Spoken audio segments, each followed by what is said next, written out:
ওকে, good evening.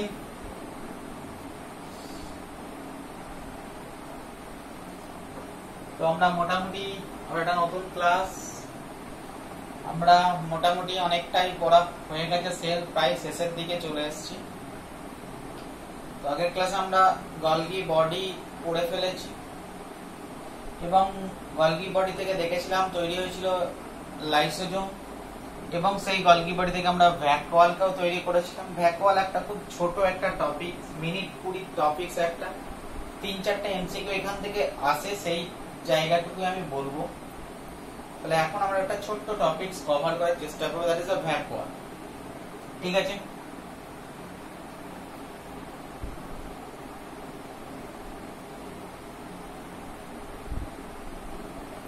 তাহলে vacuole হচ্ছে একটা ছোট্ট একটা টপিকস, ঠিক আছে।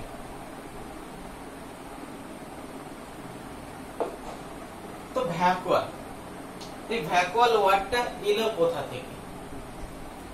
না, আমি এটাই বলেছিলাম না, যদি এটা এন্ডোপ্লাজমিক রেটিকুলামের ম্যাচিওর ফেজ হয়ে থাকে, তাহলে ধরলাম এই এন্ডোপ্লাজমিক রেটিকুলামটা এটা হচ্ছে ম্যাচিওর ফেজ, তাই তো।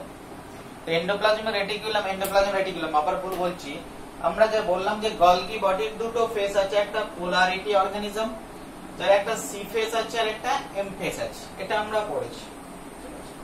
তো এই ম্যাচিওর ফেজ থেকে তৈরি হয়েছে, আমাদের আগের ক্লাসেই পড়েছি, লাইসোজোম তৈরি হয়েছে।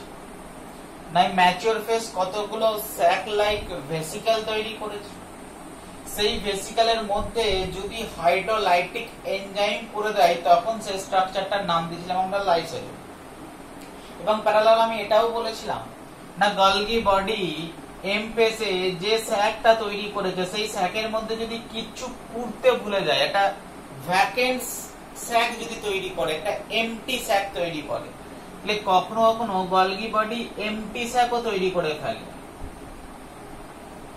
তাহলে এরকম যদি এমটি স্যাক তৈরি করে, তার কি নাম দেবো, এটাই ছিল প্রশ্ন। তাহলে এরকম কোন যদি এমটি স্যাক তৈরি হয়, তাহলে তার নাম কি হতে পারে? তো তখন বলা হলো এমটি শব্দের অর্থ হচ্ছে ভ্যাকাস, ভ্যাকাস শব্দের অর্থ হচ্ছে এমটি। গ্রিক ওয়ার্ড ভ্যাকাস, এই ভ্যাকাস শব্দ অ্যাকচুয়ালি ওয়ার্ডটা গ্রিক কিনা ঠিক জানা নেই, তবে বলা হয় তাকে ভ্যাকাস বলে একটা ওয়ার্ড ছিল। সেই ভ্যাকাস শব্দের অর্থ হচ্ছে এমটি। তাই যেহেতু যে স্যাকটা বা যে ভেসিকলটা এমটি তৈরি হয়েছে, তার ভিতরে যেহেতু কিচ্ছু নেই, তাই এর নাম দিয়েছিল ভ্যাকাসের সাথে মিলিয়ে এর নাম দেওয়া হয়েছিল ভ্যাকুয়াল। তাহলে ভ্যাকুয়াল নামটা এসছে ফ্রম ভ্যাকাস, তার শব্দের অর্থ হচ্ছে এমটি স্ট্রাকচার।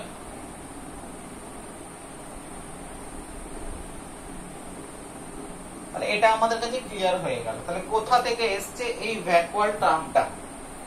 এখন তোমার কোশ্চেন হতে পারে, তাহলে এই এমটি এমন একটা স্ট্রাকচার কোথায় থাকে? এটা হঠাৎ করে এরকম একটা ফাঁকা স্ট্রাকচার সেলের কি জন্য দরকার, আর কোন কোন সেলের দরকার? একটা সিম্পল দুটো কোশ্চেন তোমার সামনে দাঁড়িয়ে গেল। তাহলে যে মাঝে মাঝে গলগি বডি এরকম ভ্যাকেন্ট স্যাক তৈরি করে, তো এই ভ্যাকেন্ট স্যাক কেন তৈরি করে? শুধুই কি তৈরি করে? এর কি কোনো কাজ আছে? আর কাদের ক্ষেত্রে তৈরি করে? তাহলে এই দুটো পয়েন্ট আমার কাছে ক্লিয়ার হওয়া উচিত। না, ফার্স্ট আছে তাহলে কেন তৈরি করে পরের কথা, না কেন তৈরি করে মানে আমরা ফাংশন পড়তে চলে যাব। বাট তার আগে আমায় জানতে হবে কাদের তৈরি করে, না কোথায় প্রেজেন্ট, কাদের মধ্যে পাওয়া যায় এই ভ্যাকুয়াল। তাহলে এই দুটো মেইন কোশ্চেন আমার সামনে এসেছিল। তাহলে এই যে এমটি ভ্যাকুয়ালটা স্ট্রাকচারটার কথা বলছি, তাহলে গলগি বডি শুধুই কি তৈরি করে, কি কোনো কাজ নেই? তাহলে আমাকে জানতে হবে ফাংশনটা কোথায়। আর তাহলে যদি এর কোনো একটা পার্টিকুলার ফাংশন থাকে, তাহলে গলগি বডি কোন কোন সেলের ক্ষেত্রে এটা তৈরি করে, কাদের, কোন টাইপের সেলের মধ্যে একটা পাওয়া যায়। তবে এই জায়গাটা একটা ইম্পর্টেন্ট জায়গা, কোন কোন সেলে পাওয়া যায়, কেন ইম্পর্টেন্ট সেটা আমি বলছি না। ভ্যাকুয়াল প্রেজেন্ট যদি কোন কোন সেলে বলা হয়ে থাকে, তুমি দেখবে অ্যানিমেল সেলেও ভ্যাকুয়াল রয়েছে। অ্যানিমেল সেলের মধ্যে ভ্যাকুয়াল কে পাওয়া যায়, আবার প্ল্যান্ট সেলের মধ্যেও ভ্যাকুয়াল কে পাওয়া যায়।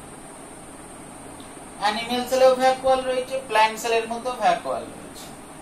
তার মানে আমার কাছে কোশ্চেনটা ছিল, তার মানে আমি এক কথায় বলতে পারি প্রায় সমস্ত অর্গানিজমের মধ্যেই ভ্যাকুয়াল পাওয়া যায়। অ্যানিমেলও ইনক্লুডেড হয়ে গেছে, প্ল্যান্টও ইনক্লুডেড হয়ে গেছে। তাহলে বাদ কাকে দিলাম? অ্যাকচুয়ালি বাদ দিলাম কিছু প্রোক্যারিওটকে। তার মানে ইউক্যারিওট, ম্যাক্সিমাম ইউক্যারিওটিক সেলের মধ্যেই ভ্যাকুয়াল পাওয়া যায়, সেটা অ্যানিমেল সেলই হোক আর প্ল্যান্ট সেলই হোক। প্রোক্যারিওট যেমন ব্যাকটেরিয়া, যেমন পিপিএলও, মাইকোপ্লাজমা, এদের মধ্যে ভ্যাকুয়াল অ্যাবসেন্ট থাকে। ক্লিয়ার? তো তখন আমি যখন বলে দিলাম এই অ্যানিমেল সেল এবং প্ল্যান্ট সেল দুজনের মধ্যেই ভ্যাকুয়াল আছে, তো তখন আমাকে একটা কোশ্চেন জিজ্ঞেস করতে পারে, ভাই আমরা যখন অ্যানিমেল সেলের ছবি আঁকি কখনো তো ভ্যাকুয়ালকে আঁকি না, বাট যখন এই প্ল্যান্ট সেলের ছবি আঁকি সবসময় ভ্যাকুয়ালকে ড্র করে থাকি। তো এটার কারণ কি? তো তার অ্যান্সারে বলা হলো অ্যাকচুয়ালি ভ্যাকুয়ালটার মেইন ফাংশন আমরা প্ল্যান্ট সেলের ক্ষেত্রে পেয়ে থাকি। অ্যানিমেল সেলের সেরকম ভ্যাকুয়ালের সেরকম কোনো ফাংশন নেই। তুমি যদি অ্যানিমেল সেলের মধ্যে ভ্যাকুয়ালকে খুঁজতে চাও, ধরো এটা একটা অ্যানিমেল সেল, আমি সিম্পল ডায়াগ্রামেটিক্যালি বোঝার চেষ্টা করছি, তাহলে এর মধ্যে তুমি যদি ভ্যাকুয়ালকে খুঁজতে চাও তুমি ভ্যাকুয়াল পাবে কি? কেমন পাবে না, অনেক একদম স্মল স্মল ভ্যাকুয়াল পেতে পারো। কটা পেতে পারো না, অনেক পেতে পারো। তাহলে অ্যানিমেল সেলে তুমি যদি ভ্যাকুয়ালকে খুঁজতে যাও তুমি পাবে এরকম কতগুলো স্মল মাল্টিপল ভ্যাকুয়াল।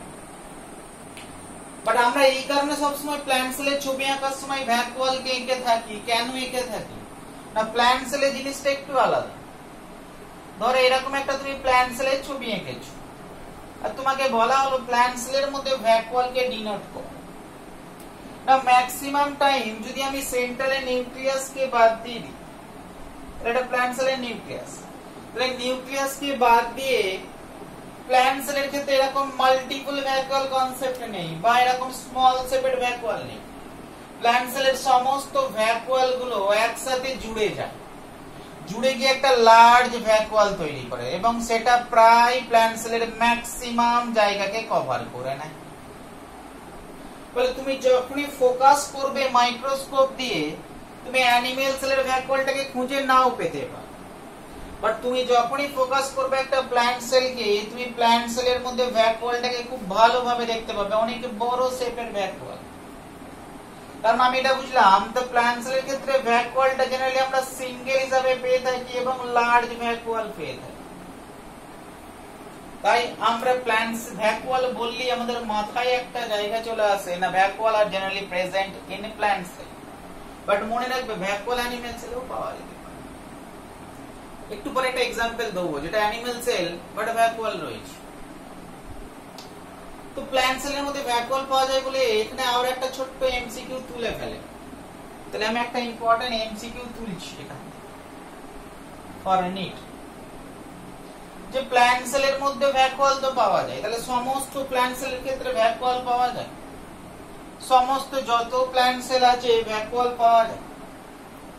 তো তখন একটা অ্যান্সার এখানে বেরিয়ে এলো যে ভাই তুমি যখন প্ল্যান্ট টিস্যু পড়েছো, একটা চ্যাপ্টার আছে প্ল্যান্ট টিস্যু, তো প্ল্যান্ট টিস্যু পড়তে গিয়ে তুমি দেখেছো প্ল্যান্টের মধ্যে দু রকম টিস্যু পাওয়া যাচ্ছে, একটা হচ্ছে মেরিস্টেমেটিক টিস্যু আর একটা হচ্ছে পার্মানেন্ট টিস্যু। একটা হচ্ছে বিভাজন কলা, এটা হচ্ছে স্থায়ী কলা।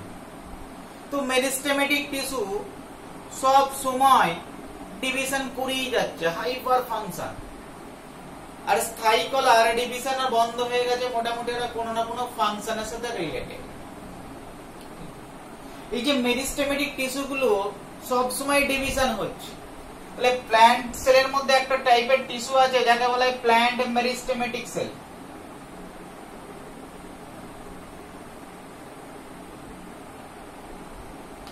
না মেরিস্টেমেটিক সেল হচ্ছে অলওয়েজ ডিভিশন করে এমন কিছু প্ল্যান্ট সেল, যেহেতু এরা সবসময় ডিভিশন করে বলে এর নিউক্লিয়াসটাকে সবসময় অ্যাক্টিভ থাকতে হবে, এর সাইটোপ্লাজমে সবসময় প্রচুর প্রোটিন তৈরি হতে হয়, এদের সাইটোপ্লাজম সবসময় অ্যাক্টিভ থাকতে হবে, কাজ প্রচুর আছে। ফলে তুমি যদি এই সমস্ত সেলের মধ্যে ম্যাক্সিমাম সাইটোপ্লাজমটা ভ্যাকুয়াল দিয়ে পূর্ণ করে দাও, তাহলে এরা কাজই করতে পারবে না। তাই প্ল্যান্ট ডিসাইড করেছে যতক্ষণ পর্যন্ত আমি ডিভিশন করব, যতক্ষণ পর্যন্ত আমি গ্রোথ করাবো, তাহলে যতক্ষণ পর্যন্ত আমার কাছে মেরিস্টেমেটিক সেল থাকবে, ততক্ষণ পর্যন্ত আমরা কোন রকম ভাবে সেলের মধ্যে ভ্যাকুয়ালকে এন্ট্রি করাবো না। গলগি বডিকে যে নির্দেশ আছে, এখন কোনো ভ্যাকুয়াল তৈরি করা যাবে না। কারণ আমি বোঝানোর চেষ্টা করলাম যে প্ল্যান্টের মেরিস্টেমেটিক সেলের মধ্যে অ্যাবসেন্ট অফ ভ্যাকুয়াল। তাহলে তোমাকে একটা কোশ্চেন দিল, which type of plant cell is the absent of the vacuole, তার মধ্যে অ্যানসার দিল parenchyma, collenchyma, sclerenchyma, meristematic cell. তাহলে অ্যানসার কোনটা হবে না, সবার ক্ষেত্রে ভ্যাকুয়াল রয়েছে but absent in meristematic cell. তাহলে আমি এটুকু বোঝানোর চেষ্টা করতে পারলাম যে এমটি ভ্যাকুয়ালটা গলগি বডি তৈরি করে, কাদের কাদের মধ্যে তৈরি করে, অ্যানিমেলের মধ্যে তৈরি করে না প্ল্যান্ট, না দুজনের মধ্যেই তৈরি করে। তখন আমাকে জিজ্ঞেস করলাম, কারণ আমি ছবি আঁকার সময় কেন সবসময় প্ল্যান্ট সেলের ক্ষেত্রে ভ্যাকুয়ালটা আঁকি, অ্যানিমেল সেলে আঁকি না কেন, না সেটার আমি এক্সপ্লেনেশন দিলাম। সাথে সাথে আমাকে এটাও কোশ্চেন করা হলো, তাহলে প্ল্যান্ট সমস্ত টাইপের প্ল্যান্ট সেল মধ্যেই ভ্যাকুয়াল পাওয়া যায়। আমার অ্যানসার চলে এলো না, যে প্ল্যান্ট সেল গুলো সব সময় ডিভিশন করে, যাদেরকে আমরা মেরিস্টেমেটিক সেল বলি, তাদের মধ্যে ভ্যাকুয়াল অ্যাবসেন্ট থাকে। এই একটা এমসিকিউ এ আসার জন্য আমি এতটা কোশ্চেন করালাম। তোমাকে কোশ্চেন করে অ্যানিমেল এবং প্ল্যান্ট সেলের মধ্যে ভ্যাকুয়ালের মধ্যে ডিফারেন্স কি, এটাও কোশ্চেন আসতে পারে। বাট অ্যাকচুয়ালি যে কোশ্চেনটা নিটে তুলেছিল, আমি সেই কোশ্চেনটা এখানে আলোচনা করব। তাহলে এবার আমি একটা প্ল্যান্ট সেল নেব, নরমাল পার্মানেন্ট প্ল্যান্ট সেল, যার মধ্যে ভ্যাকুয়াল পাওয়া যায়। যদি আমি তার ছবিটা আঁকি, তাহলে জিনিসটা এভাবে দেখতে পাবো। এবার আমাকে সেকেন্ড কোশ্চেন করে আমি ফাংশন। তাহলে যদি ফাংশন আমাকে বুঝতে হয়, তাহলে আগে স্ট্রাকচারটা আমাকে একটু বুঝি।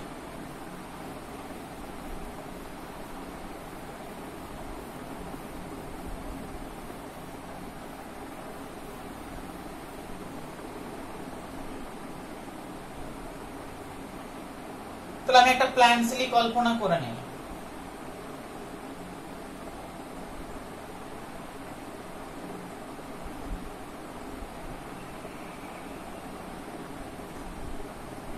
তাহলে একটা প্ল্যান্ট সেলের আমি দেখলাম যে ছোট ছোট স্মল ভ্যাকুয়াল গুলো মিলে একটা লার্জ ভ্যাকুয়াল তৈরি করে ফেলে। এখন তুমি যখনই ছবিটা আঁকলে, তুমি একটা জিনিস দেখলে যে এটা নিউক্লিয়াস, এটা ভ্যাকুয়াল, এটা নিউক্লিয়াস, এটা ভ্যাকুয়াল। তো নরমাল অ্যানিমেল সেলের ক্ষেত্রে এইরকম দেখতে পাই না। তো প্ল্যান্ট সেলের ক্ষেত্রে নিউক্লিয়াসের প্রায় চারিপাশে ভ্যাকুয়ালটা অনেকটা জায়গা জুড়ে থাকে। এর রেজাল্ট কি হয় না, যেহেতু প্ল্যান্ট সেলের ক্ষেত্রে ভ্যাকুয়ালটা সেন্ট্রালে অনেকটা জায়গা জুড়ে প্রেজেন্ট থাকে, ফলে এদের নিউক্লিয়াস সমেত যে সাইটোপ্লাজমটা থাকে, সাইটোপ্লাজমটা পেরিফেরির দিকে শিফট হয়ে যায়। তার মানে এই প্ল্যান্ট সেলের ক্ষেত্রে যেহেতু ভ্যাকুয়াল অনেকটা সেন্ট্রালের জায়গাকে কভার করে নেয়, যার ফলে নিউক্লিয়াস সমেত সাইটোপ্লাজমটা কিছুটা পেরিফেরির দিকে শিফট হয়ে যায়। তাহলে পেরিফেরির দিকে, পেরিফেরাল এই সাইটোপ্লাজমটাকে, পেরিফেরির দিকে আমরা যে সাইটোপ্লাজমটা দেখে থাকি, এই সাইটোপ্লাজমকে একটা ইম্পর্টেন্ট নামে ডাকা হয়। তাহলে এই যে পেরিফেরাল সাইটোপ্লাজম,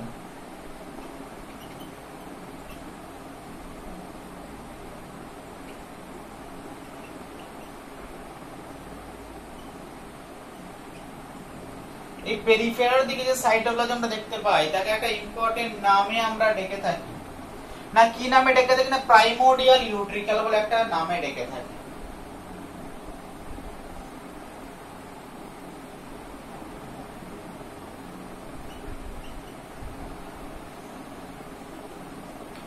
এটা একটা ইম্পর্টেন্ট এমসিকিউ ফর নিট। না হোয়াট ইজ প্রাইমোর্ডিয়াল ইউট্রিকাল? না প্রাইমোর্ডিয়াল ইউট্রিকাল আর কিছু না। না আমি যখন ওই একটা, যেহেতু দেখলাম মেইনলি ভ্যাকুয়াল আমরা প্ল্যান্ট সেলের ক্ষেত্রে দেখতে পাই, তো আমি একটা প্ল্যান্ট সেলকে বাইরে বের করে যখন ভালো করে ফোকাস করলাম, আমি এটাই দেখলাম। তো যেহেতু সেন্ট্রালে ম্যাক্সিমাম জায়গা প্ল্যান্ট সেলের ভ্যাকুয়াল দিয়ে কভার করে নিয়েছে, যার ফলে প্ল্যান্ট সেলের সাইটোপ্লাজমটা কিছুটা পেরিফেরির দিকে পুশ হয়ে গেছে বা শিফট হয়ে গেছে, যেটা আমরা নরমাল সেলের ক্ষেত্রে দেখতে পাওয়া যায়। তাই এই পেরিফেরাল সাইটোপ্লাজমকে একটা স্পেশাল নামে কখনো কখনো ডাকা হয়ে থাকে। যে স্পেশাল নামটা দেয়া থাকে, this name is primordial utricle. তোমাকে যদি জিজ্ঞেস করা হয় যে primordial utricle is related to the which cell organelle, the answer should be the vacuole. না, যদি কোনো প্ল্যান্ট সেলের মধ্যে ভ্যাকুয়ালের সাইজ খুব বড় হয়ে থাকে তখন আমরা প্রাইমোর্ডিয়াল ইউট্রিকালটা খুব ভালোভাবে বুঝতে পারি। সেকেন্ড একটা জিনিস জিজ্ঞেস করা হয় যে তুমি আমাকে বলেছিলে যে মেমব্রেনলেস স্ট্রাকচার সেলের মধ্যে দুটো, একটা হচ্ছে রাইবোজোম, একটা মেমব্রেনলেস স্ট্রাকচার বলেছে, আর একটা সেন্ট্রোজোম বলে একটা স্ট্রাকচার বলেছে যেটা মেমব্রেনলেস। সেখানে তুমি ভ্যাকুয়ালের নাম দাও, তার মানে ভ্যাকুয়াল ভিতর থেকে ফাঁকা হতে পারে, বাট এর বাইরে কিন্তু একটা মেমব্রেন রয়েছে। তার মানে ভ্যাকুয়ালের চারিপাশে একটা মেমব্রেন রয়েছে, যে মেমব্রেন দিয়ে ভিতরের এমটি স্পেসটা বাইরের সাইটোপ্লাজম থেকে সেপারেট হয়ে রয়েছে। তার মানে ভ্যাকুয়াল কিন্তু কোনো মেমব্রেনলেস স্ট্রাকচার নয়। যদি মেমব্রেনলেস স্ট্রাকচার হতো তাহলে আমি রাইবোজোমের সঙ্গে নামটা লিখতাম। তাহলে যেহেতু লিখিনি তাহলে মেমব্রেনলেস স্ট্রাকচার নয়, তাহলে কি, this is single membrane structure. তাহলে মেমব্রেন যেহেতু, তাহলে সেই মেমব্রেনটার কাজ কি না, দিস মেমব্রেন সেপারেট দ্য ভ্যাকুয়ালের এমটি স্পেসটাকে সাইটোপ্লাজম থেকে সেপারেট করে দিয়েছে। তো ভ্যাকুয়ালের এই স্পেশাল মেমব্রেনকে, যে মেমব্রেনটা ভ্যাকুয়ালের চারিপাশে পাওয়া যায়, is the third important MCQ for NEET, যে ভ্যাকুয়ালের এই মেমব্রেনকে আমরা কি নামে ডেকে থাকতে পারি। খুবই ইম্পর্টেন্ট একটা কোশ্চেন আসবেই আসবে। না, this is called tonoplast. This is called tonoplast.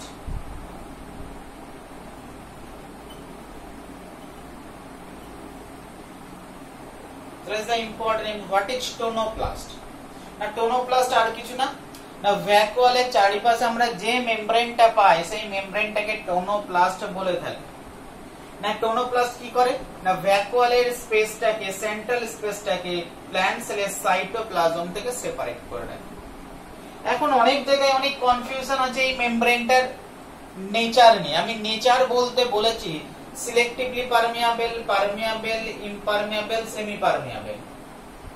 But যখন আমি টোনোপ্লাস্টের কথা বলি এর কারো মধ্যে পড়ে না, এক অদ্ভুত টাইপের পারমিয়াবিলিটি শো করে। যদি আমাকে জিজ্ঞেস করো না যে সেই টাইপের পারমিয়াবিলিটি কাকে বলে থাকে, পারমিয়াবিলিটিকে বিভিন্ন বইয়ে বিভিন্ন নাম দেয়া আছে। কেউ বলেছে সিলেক্টিভলি পারমিয়াবল, বাট অ্যাকচুয়ালি যে অ্যানসারটা দেয়া থাকে tonoplast is a differential permeable membrane.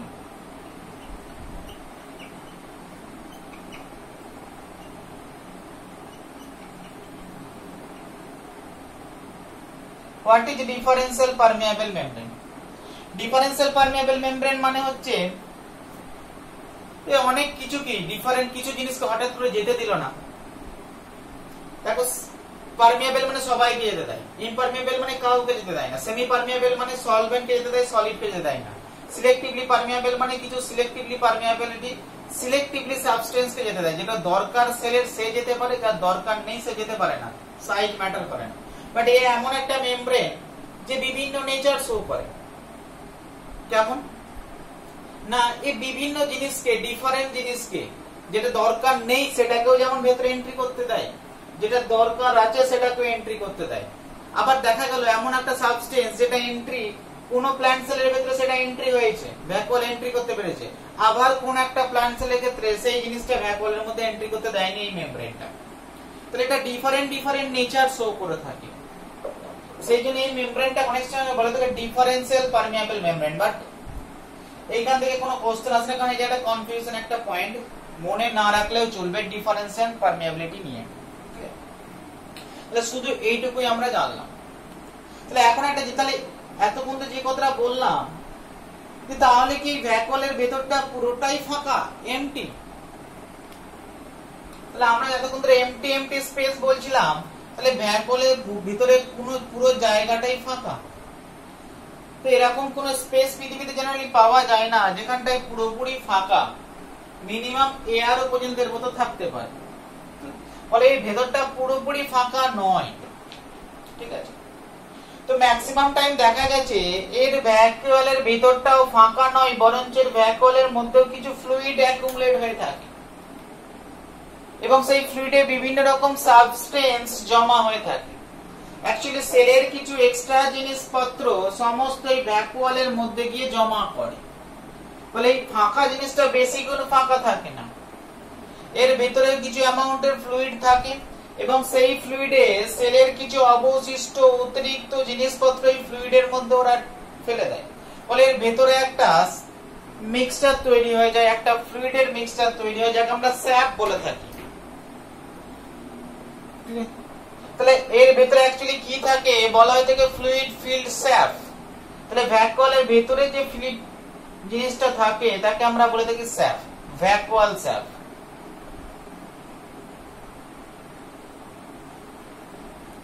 তাহলে ভিতরে থাকে ভ্যাকুয়াল স্যাপ।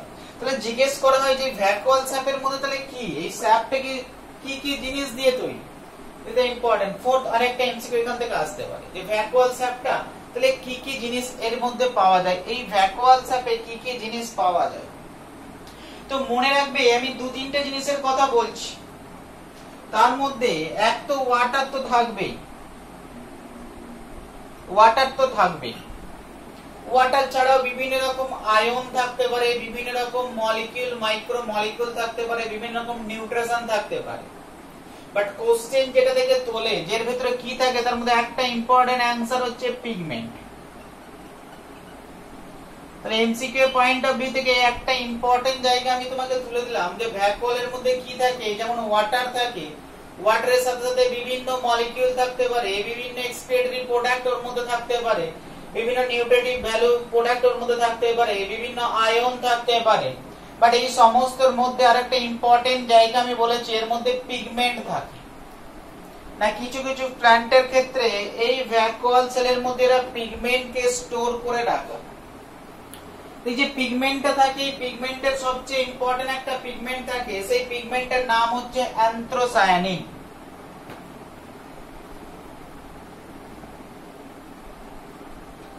পিগমেন্টের নাম হচ্ছে অ্যান্থ্রোসায়ানিন।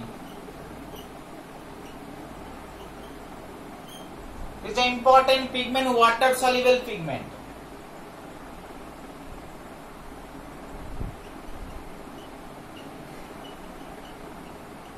Is the fourth important MCQ for me. তাহলে ভ্যাকুয়ালের মধ্যে যে পিগমেন্টটা পাওয়া যায় তার নাম হচ্ছে অ্যান্থ্রোসায়ানিন। বাট একবার একটা কোশ্চেন এসেছিল এভাবে যে তোমায় কোশ্চেনটা করেছিল যে গোলাপ ফুলের যে পাপড়ি থাকে সেই পাপড়ির কালারটা পিঙ্ক, তো এই পিঙ্ক কালারের জন্য দায়ী সবাই অ্যানসার সবাই জানি পিঙ্ক কোন একটা জিনিসের কালারের জন্য দায়ী তো পিগমেন্ট। বাট কোশ্চেনটা পিগমেন্টটাকে হাঁটিয়ে দিয়েছে, বলে যে কোন পিঙ্ক কালারের জন্য দায়ী সেল অর্গানিটার নাম, কেউ অ্যানসার করতে পারে? তাহলে কোশ্চেনটা এটাই ছিল যে গোলাপ ফুলের মধ্যে যে পাপড়িটা পায় সেই পাপড়ি পিঙ্ক কালার আছে, আর সেই পিঙ্ক কালারের জন্য দায়ী পিগমেন্টের নাম। সবাই জানতাম যে কোশ্চেনটা পিগমেন্ট দেবে, বাট কোশ্চেনটা পিগমেন্ট দেয়নি, সেই কালারের জন্য দায়ী সেল অর্গানিটার নাম। এবং অনেক কটা অ্যানসারের মধ্যে একটা অ্যানসার ছিল ভ্যাকুয়াল। তো তখন কারো ক্লিয়ার ছিল না জিনিসটা যে পিগমেন্ট যেটা বলছি সেটা প্ল্যান্ট সেলের ক্ষেত্রে ভ্যাকুয়ালের মধ্যেই থাকে। তাহলে যে সেল অর্গানিটার ক্ষেত্রে কালারের জন্য দায়ী তার নাম হচ্ছে ভ্যাকুয়াল। তাহলে এটাই হতে অ্যানসার। ক্লিয়ার? 1 মিনিট দাঁড়িয়ে যাও।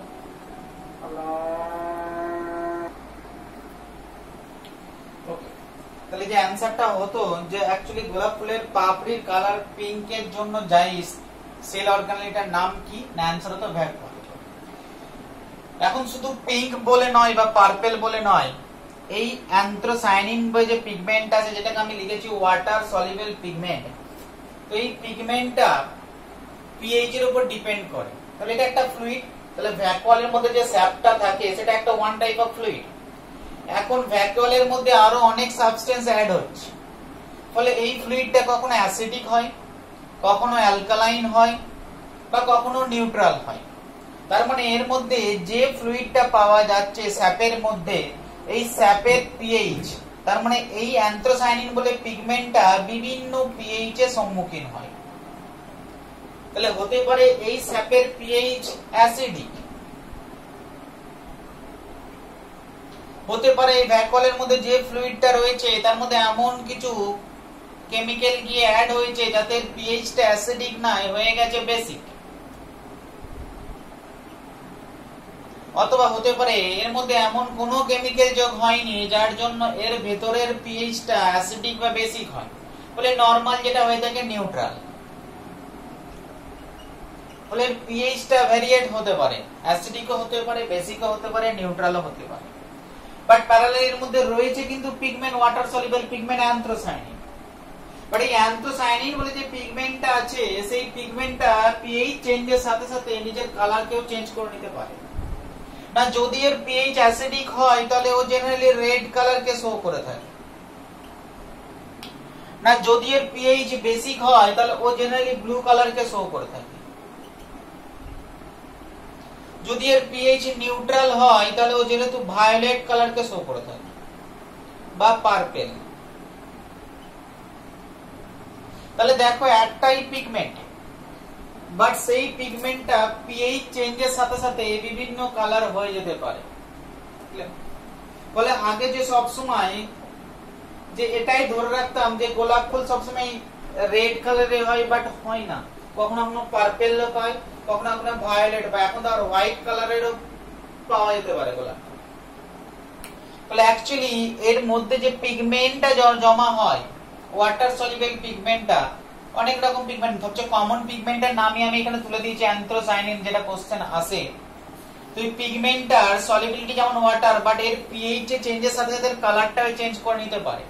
অ্যাসিডিক পিএইচ একরকম কালার দেয়, বেসিক পিএইচ একরকম কালার দেয়, নিউট্রাল পিএইচ একরকম কালার দেয়। তো তোমার যে কোশ্চেনটা তুলেছিল এটাই যে গোলাপ ফুলের পাপড়িতে রেড কালারের সঙ্গে রিলেটেড, তাহলে সেল অর্গানেলটার নাম কি? তাহলে অ্যানসার হয়েছিল ভ্যাকুয়াল। তাহলে আশা করি এই জায়গাটাও তোমার কাছে ক্লিয়ার হয়ে গেছে। তাহলে দিস দা ফোর্থ এমসিকিউ যেটা আমরা এই ভ্যাকুয়াল থেকে বললাম। তাহলে আমরা মোটামুটি ভ্যাকুয়াল কেন নামটা কিভাবে এসেছে জেনেছি, আমাদের কাছে ক্লিয়ার হয়েছিল। তাহলে যে ভ্যাকুয়াল একটা এমটি সেলের কেন দরকার পড়লো বা কোন কোন সেলের পাওয়া যায়, সেই কোশ্চেনটা পড়তে গিয়ে আমরা দেখেছিলাম প্ল্যান্ট সেলেও আছে, অ্যানিমাল সেলেও আছে। বাট আমি কোশ্চেন করেছিলাম তাহলে আমরা আঁকার সময় সবসময় প্ল্যান্ট সেলে আঁকি কেন, তার এক্সপ্লেনেশন আমি দিয়েছিলাম। তো সেই একটা প্ল্যান্ট সেলকে আমি যখন বাইরে বের করে নিয়ে ভ্যাকুয়ালে ছবি এঁকেছিলাম, আমি একটা দুটো অদ্ভুত জিনিস দেখেছিলাম যে যখনই ভ্যাকুয়ালটা যেহেতু ম্যাক্সিমাম জায়গা কভার করে নিয়েছে, সাইটোপ্লাজমটা পেরিফেরির দিকে শিফট করে গেছে, তাই এই স্পেশাল সাইটোপ্লাজমটার নাম দিয়েছিলাম প্রাইমোর্ডিয়াল ইউট্রিকাল। এটাও একটা কোশ্চেন এসেছিল। আর একটা জিনিস বলেছিলাম, তাহলে এই ভ্যাকুয়ালটা নিশ্চয়ই সাইটোপ্লাজম থেকে একটা মেমব্রেন দিয়ে সেপারেট রয়েছে এবং সেই মেমব্রেনটার নামও এমসিকিউ আসে, দিস ইজ দ্য টোনোপ্লাস্ট। এই মেমব্রেনটার নেচার বলতে কি বলেছিলাম, একটা অদ্ভুত nature, this is the differential permeability. যদি এটা নিয়ে কনফিউশন আছে ফলে এটা না পড়লেও চলবে, এটাও বলেছে। বাট ভ্যাকুয়ালটা পরে কোশ্চেন করে, তাহলে ভ্যাকুয়ালটা কি সত্যিই ভ্যাকেন্ট? জানা গেল না, অ্যাকচুয়ালি ভ্যাকেন্ট না। অ্যাকচুয়ালি প্ল্যান্ট সেল তাদের অতিরিক্ত সমস্ত জিনিসপত্র এখানে গিয়ে ফেলে দেয়, এখানে ওরা এক্সক্রিয়েশন ম্যাটেরিয়াল ফেলতে পারে, এখানে তারা এক্সট্রা তৈরি ফুডকে জমা করতে পারে, এখানে তারা কোন একটা এক্সেস ম্যাটেরিয়াল এর মধ্যে জমা করতে পারে। তাহলে এর মধ্যে বিভিন্ন জিনিস প্ল্যান্ট সেল জমা করে, ফলে এর ভেতরটা কখনোই ফাঁকা থাকে না, বরঞ্চ এর ভেতরে কিছু ফ্লুইডও জমা হয় যেটা একটা মিক্সচার তৈরি করে, যাকে আমরা স্যাপ বলেছিলাম। এবং সেই স্যাপটা যেহেতু ভ্যাকুয়ালের মধ্যে পাওয়া যায় তাই ভ্যাকুয়াল স্যাপ। তো এই ভ্যাকুয়াল স্যাপের মধ্যে বহু জিনিসপত্র পাওয়া যায়, যেমন ওয়াটার আছে, বাট যে জিনিসটা নিয়ে কোশ্চেনটা আসে সেটা বলেছে একটা পিগমেন্টও পাওয়া যায়। এই পিগমেন্টের মধ্যে কমন যে পিগমেন্টের কথা সবসময় উঠে আসে তার নাম হচ্ছে অ্যান্থ্রোসায়ানিন পিগমেন্ট। এটা একটা ডাইরেক্ট নিটের কোশ্চেন ছিল, which pigment are present within the vacuole? The answer is the anthocyanin. But এর একটা কোশ্চেন করেছিল যে গোলাপ ফুলের পাপড়ি কেন রেড কালারের হয়েছে, তার পিছনে কোন সেল অর্গানেলি দায়ী। তো তখন জানা গেল এই অ্যান্থ্রোসায়ানিন বলে যে ওয়াটার সলিউবল পিগমেন্ট আছে, সে পিএইচ চেঞ্জের সাথে সাথে নিজের কালারটাকে চেঞ্জ করে নেয়, এবং যখন অ্যাসিডিক পিএইচ থাকে, যদি স্যাপের পিএইচ অ্যাসিডিক হয় তাহলে ওটা রেড কালার শো করে থাকে। আর এই কারণেই গোলাপ ফুলের পাপড়ির কালার আমরা রেড দেখতে পাই। ঠিক আছে, তাহলে মোটামুটি এই টোটাল জায়গাটা আমার কাছে ক্লিয়ার হয়ে গেছে। ভ্যাকুয়াল সম্পর্কে যে যে কোশ্চেন গুলো আসতে পারে আমি বলে দিয়েছি। এখন আমাকে জিজ্ঞেস করতে হবে ভ্যাকুয়াল একটা সেলের মধ্যে ভ্যাকুয়াল থাকে কি জন্য, এর ফাংশনটা আমাকে বলো। তাহলে দু তিনটে ফাংশন যদি আমরা বলতে পারি তাহলেই মোটামুটি আমাদের ভ্যাকুয়াল কমপ্লিট হয়ে যাবে। Actually function of the vacuole বলা মানে টাইপ অফ ভ্যাকুয়াল আমরা বলতে পারি। ধরো তোমরা একটা ভ্যাকুয়াল সবচেয়ে ভালোভাবে বুঝতে পারবে কোন সেলগুলোর মধ্যে, প্যারেনকাইমা সেলগুলোর মধ্যে। যে তোমরা যখন প্ল্যান্ট টিস্যু পড়েছো, যেমন মেরিস্টেমেটিক টিস্যু পড়েছো, পার্মানেন্ট টিস্যু পড়েছো, তো দেখিয়েছিলাম মেরিস্টেমেটিক টিস্যুর মধ্যে সেলের মধ্যে কোন রকম ভ্যাকুয়াল নেই, পার্মানেন্ট সেলগুলোর মধ্যে ভ্যাকুয়াল রয়েছে। তো পার্মানেন্ট সেলগুলোর মধ্যে তিন রকম, প্যারেনকাইমা, কোলেনকাইমা এবং স্ক্লেরেনকাইমা। তো যে প্যারেনকাইমা বলে যে পার্মানেন্ট সেলটা রয়েছে বা টিস্যুটা রয়েছে, এই প্যারেনকাইমা অ্যাকচুয়ালি আমাকে বলা হয়ে থাকে ফিলিং টিস্যু। মানে টোটাল প্ল্যান্টের বডিকে তৈরি করার জন্য বা ফিল করার জন্য ম্যাক্সিমাম যে টাইপের টিস্যু লাগে সেটা হচ্ছে প্যারেনকাইমা টিস্যু। তো এই প্যারেনকাইমা টিস্যুতে আমরা খুব ভালোভাবে ভ্যাকুয়ালকে অবজার্ভ করতে পারি। তো আমাকে একটা কোশ্চেন করা হয়েছিল, তো প্যারেনকাইমা টিস্যু কি শুধুই আছে প্ল্যান্ট টিস্যুর মধ্যে? বলে না, এই প্যারেনকাইমা টিস্যু কিছু ফাংশন করে থাকে, যেমন ওর মধ্যে ভ্যাকুয়াল আছে। কিছু প্যারেনকাইমা টিস্যুর মধ্যে, প্যারেনকাইমা সেলগুলোর মধ্যে এই ভ্যাকুয়ালের মধ্যে তারা এয়ার কে ট্র্যাপ করে রাখে, এয়ার কে মজুদ করে রাখে, যাতে করে বাতাসে বা ওয়াটারের মধ্যে খুব সহজে বায়োয়েন্সি পায়, ফ্লোটিং হতে পারে, ওয়াটারের মধ্যে ভেসে বেড়াতে পারে। কোন কোন প্ল্যান্ট এই প্যারেনকাইমা সেল, মানে এই প্যারেনকাইমা প্ল্যান্ট টিস্যুর যে ভ্যাকুয়াল আছে তার মধ্যে ফুড কে জমা করে রাখে, এক্সেস খাবারকে জমা করে রাখে। তার মানে আমি বুঝলাম এই ভ্যাকুয়ালটার মধ্যে প্ল্যান্ট তার কিছু এক্সেস খাবারকে জমা করে রাখতে পারে, তাহলে ফুড স্টোর করে রাখতে পারে না। যদি কোনো ভ্যাকুয়াল ফুডকে স্টোর করে রাখে তাকে আমরা এক কথায় বলে দিতে পারি ফুড ভ্যাকুয়াল। এটা আমরা প্যারেনকাইমা টিস্যুর ক্ষেত্রে খুব ভালোভাবে দেখেছি। আবার একটু আগে বললাম যে শুধু ফুড ভ্যাকুয়াল না, এরা বাতাসে কিছু কিছু প্যারেনকাইমা, কচুরি পানার ক্ষেত্রে কিছু কিছু প্যারেনকাইমার মধ্যে এরা বাতাসকে ট্র্যাপ করে রাখে, তাতে বায়োয়েন্সি পাওয়া যায়, খুব সহজে ওয়াটারে ভেসে বেড়াতে পারে। তার মানে এটা শুধু ফুড না, গ্যাস এয়ার কেও ট্র্যাপ করে রাখে, তাকে অনেক সময় বলা হয় থাকে গ্যাস ভ্যাকুয়াল। তাহলে যদি কোনো ভ্যাকুয়ালের মধ্যে গ্যাস ট্র্যাপ থাকে তাকে আমরা গ্যাস ভ্যাকুয়াল বলে থাকি। ক্লিয়ার? আর এর মধ্যে যদি গ্যাস বা ফুড ছাড়া আরো অনেক কিছু থাকে প্ল্যান্ট সেলে, এবং প্ল্যান্ট সেলের প্রায় কেন্দ্রে থাকে বলে অনেকে এই ভ্যাকুয়ালটাকে সেন্ট্রাল ভ্যাকুয়াল বলে থাকে। ভ্যাকুয়াল বাংলা ঠিক করে নেব। তাহলে food vacuole, air vacuole, central vacuole, actually টাইপও বলে দিলাম, সাথে সাথে ফাংশনও বলা হয়ে গেল। বাট যেটা থেকে কোশ্চেন আসে নিটে, it is the contractile vacuole.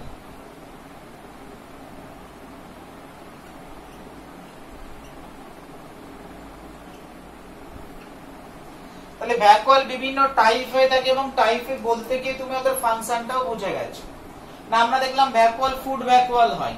Central vacuole হচ্ছে নরমাল যে ভ্যাকুয়াল গুলো আমরা প্ল্যান্ট সেলের ক্ষেত্রে সেন্ট্রালে পেয়ে থাকি। ফুড ভ্যাকুয়াল হচ্ছে এমন যে স্পেশাল ভ্যাকুয়াল যার মধ্যে ফুডকে মজুদ করে রাখে। গ্যাস ভ্যাকুয়াল হচ্ছে স্পেশাল কিছু প্ল্যান্টের ক্ষেত্রে এই ভ্যাকুয়ালের মধ্যে বাতাস পড়ে থাকে, তাকে আমরা গ্যাস ভ্যাকুয়াল বলে থাকি। বাট কোশ্চেন এই তিনটে টাইপের আসে না। কোশ্চেন যেটা দেখা যায় কন্ট্রাক্টাইল ভ্যাকুয়াল না। কন্ট্রাক্টাইল ভ্যাকুয়াল কোথায় পাওয়া যায় না, তার মধ্যে সবচেয়ে কিছু প্রোটোজোয়ান, অ্যান্সার হয় কিছু প্রোটোজোয়ানের মধ্যে পাওয়া যায় অ্যামিবা। অ্যামিবার ক্ষেত্রে এই কন্ট্রাক্টাইল ভ্যাকুয়াল পাওয়া যায়। তাহলে আমরা বললাম ভ্যাকুয়াল শুধুমাত্র প্ল্যান্ট বা অ্যানিমালের মধ্যে নয়, ভ্যাকুয়াল আমরা অ্যামিবার মধ্যে, প্রোটোজোয়ানের মধ্যেও পেয়ে থাকি। এখন এই কোশ্চেন হতে পারে কন্ট্রাক্টাইল ভ্যাকুয়াল তাহলে ফাংশন কি? তাহলে তোমার এই কন্ট্রাকশন কথাটা শুনে মনে হতেই পারে যে অ্যাকচুয়ালি কন্ট্রাক্টাইল ভ্যাকুয়াল কন্ট্রাকশন করতে পারে, অ্যামিবার মুভমেন্টে হেল্প করে দেয়। বাট এই জায়গাটাকে এই জন্য কোশ্চেনটা তোলে, এই কন্ট্রাক্টাইল ভ্যাকুয়াল অ্যামিবার মুভমেন্টে বেশি হেল্প করে না। এই কন্ট্রাক্টাইল ভ্যাকুয়ালের মেইন ফাংশন অ্যামিবার অসমো রেগুলেশন এন্ড এক্সক্রিয়েশন।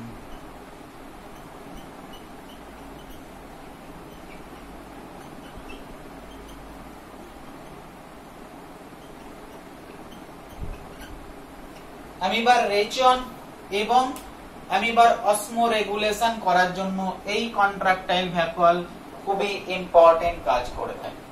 ঠিক আছে, সেরকম দেখো তুমি এখান থেকে পড়ে একটা ইম্পর্টেন্ট আরো এমসিকিউ এর একটা ইম্পর্টেন্ট ফাংশনের কথা আমি উল্লেখ করছি। দেখি যে সেন্ট্রাল ভ্যাকুয়াল, তাহলে কিছু কিছু প্ল্যান্টের মধ্যে সেন্ট্রাল ভ্যাকুয়ালের কি কাজ আছে একটা জিনিস ভালো করে বুঝবে। তুমি যদি সেন্ট্রাল ভ্যাকুয়ালটার মধ্যে ওয়াটার কিংবা বাতাস যা কিছু তুমি পুড়ে রাখো, তাহলে যখনই তুমি এই প্ল্যান্ট সেলটা শেপটাকে চেঞ্জ করতে যাবে, তাহলে এই ভেতরে থাকা ওয়াটার বা বাতাস এই প্ল্যান্ট শেপটাকে চেঞ্জ করতে দেবে? দেবে না। তার মানে কোন একটা প্ল্যান্ট সেলের শেপকে মেইনটেইন করার জন্য, সাইজকে মেইনটেইন করার জন্য এই ভ্যাকুয়াল খুব ইম্পর্টেন্ট ফাংশন করে থাকে। তাহলে প্ল্যান্ট সেলের সাইজ আর শেপকে মেইনটেইন করতে ভ্যাকুয়াল খুব ইম্পর্টেন্ট একটা অবদান রাখে। এক মিনিট।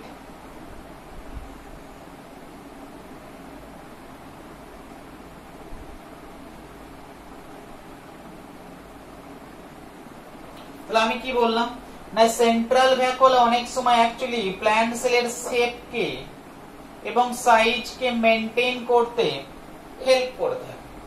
অ্যাকচুয়ালি জিনিসটা এভাবে বলে, তুমি পরে পড়বে প্ল্যান্ট ট্রান্সপোর্ট বলে একটা চ্যাপ্টার আছে, মিনারেল নিউট্রিশন প্ল্যান্ট ট্রান্সপোর্ট, সেখানে গিয়ে খুব ভালোভাবে এখানটা এক্সপ্লেনেশন পাবে। যে ভ্যাকুয়ালের মধ্যে একটা প্রেসার জেনারেট করে, যে প্রেসারটাকে আমরা টার্গার প্রেসার বলে থাকি, তাহলে এই টার্গার প্রেসার জেনারেট করার জন্য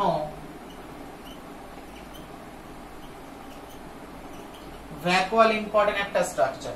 তাহলে ভ্যাকুয়ালের মধ্যে একটা ইম্পর্টেন্ট প্রেসার জেনারেট করে, যে প্রেসারটার নাম হচ্ছে টার্গার প্রেসার।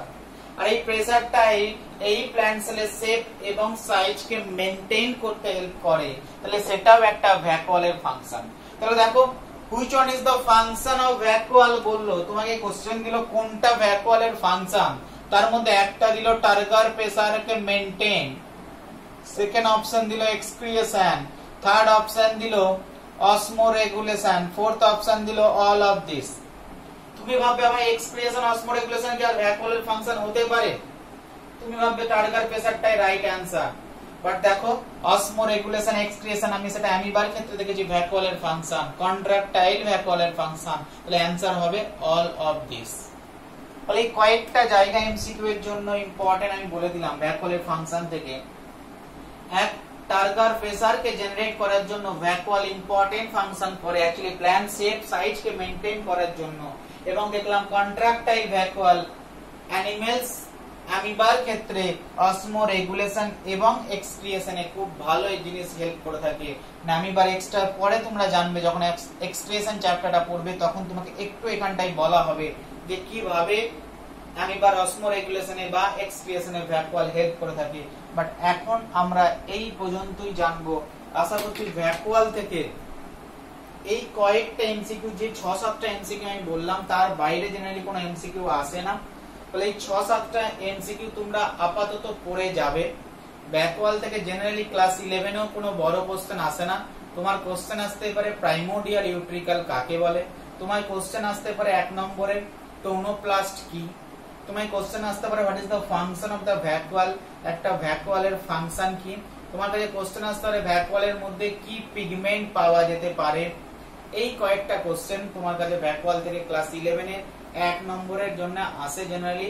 বাকি সেরকম অত তোমাকে কোশ্চেন আসতে পারে অ্যানিমেল এবং প্ল্যান্ট সেলের মধ্যে ভ্যাকুয়ালের মধ্যে ডিফারেন্স কোথায়, এই কয়েকটা কোশ্চেন আসে। বাট এমসিকিউ 6-7টা কোশ্চেন আসে, এইটুকু পার্ট ভালো করে পড়ে নেবে। নেক্সট ক্লাসে আমরা সেন্ট্রোজোম পড়ে মোটামুটি আমরা সিলেবাসটা শেষের দিকে চলে এসেছি। আর 2-3টে ক্লাসের মধ্যে আমরা সেলটা শেষ করব। ওকে বাই, ভালো থাকবে।